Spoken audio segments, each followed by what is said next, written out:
guys. So, ayun. Samahan niyo ako ngayong i-try ang ating Visage. So, yes, bagong machine. Ayan. Wala akong magawa. Yes, wala akong magawa. So, ayan. Try natin sa Visage. Actually, na-unbox ko na to guys. So, nabasa ko na din to and everything. And actually, na-try ko na din to sa aking jowa. Sa ng jowa ko. Siguro kung kikay din yung jowa ko, enjoy niya. So, ayan. Sasaksak natin. Featuring ang aking Orico na extension. Supposedly pang travel yan siya. Ito ko pala siya magagamit. Kasi kailangan ano ito eh. Nakasaksak. So, ganyan siya. Ayan, gumana. So, may enerhiya. Charot. So, tagalin ko muna siya dito kasi lilinisin natin siya, guys. Hindi ko makita kung nasa yung alcohol ko. Kasi ito yung gagamitin natin gel sa kanya. This is for body. Again, pang katawan lang, guys. Kasi nag-ano na ako ng mukha. So, syempre, yung gumihan yung mukha ko. Tsaka, hindi, may nilagay na akong like cream, ganun sa mukha ko. So, hindi ko na siya bet ganun. So, saan yung panlinis ito? Wait lang ah. Kuha tayong panlinis.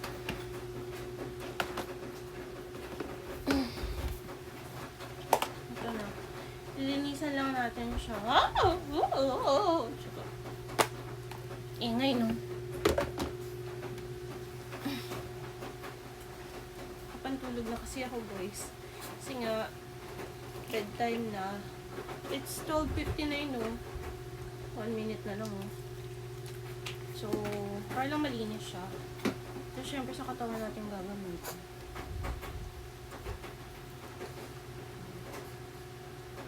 Linis lang.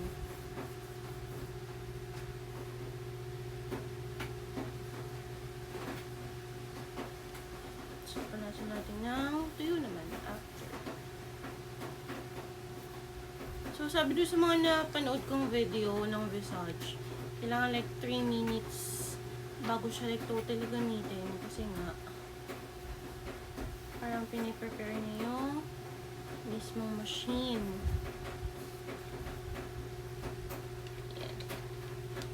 Oo, buong katawan ninisan natin.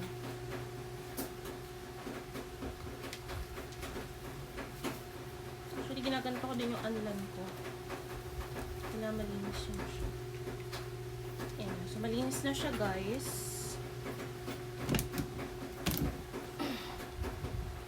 So, ang gagawin natin, anuhin lang natin siya. Like, pasingawin. Tapos, gagamitin natin siya sa aking braso. Kita nyo ba? May bakas pa ng lemon bottle. Bigat yung kamay ko sa kanan, eh. Pero sa kaliwa, wala. Actually, meron pala. So, ayan siya. Hintayin lang natin like totally matuyo ng machine. Pero while waiting, saksak na natin siya. Tapos, again, pupunasan ko siya. Pero, may himulmul kasi yung ano ko. Damit na lang.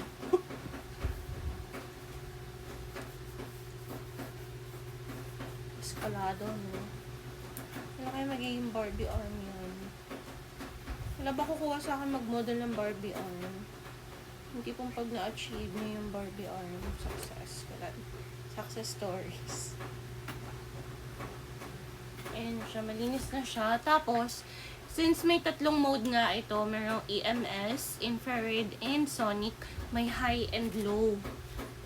So, sabi doon sa video na napanood ko kay Miss Janice, kung nagtama ko sa name, yung EMS is yung ginagamit yung parang nag-sculpt ng mga, or nagtotoo ng mga muscle natin.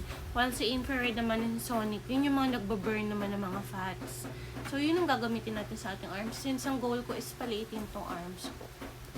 So, i-on natin siya, yung infrared, ayun na siya. Then, si ultrasonic. So, again, dalawang mode yan. So, naka-low siya ngayon, i-high natin. Yan. So, wait natin ng 3 minutes. So, yung 3 minutes na yun, sa next video ko na gagawin kasi 5 minutes na pala to. So, yun lang.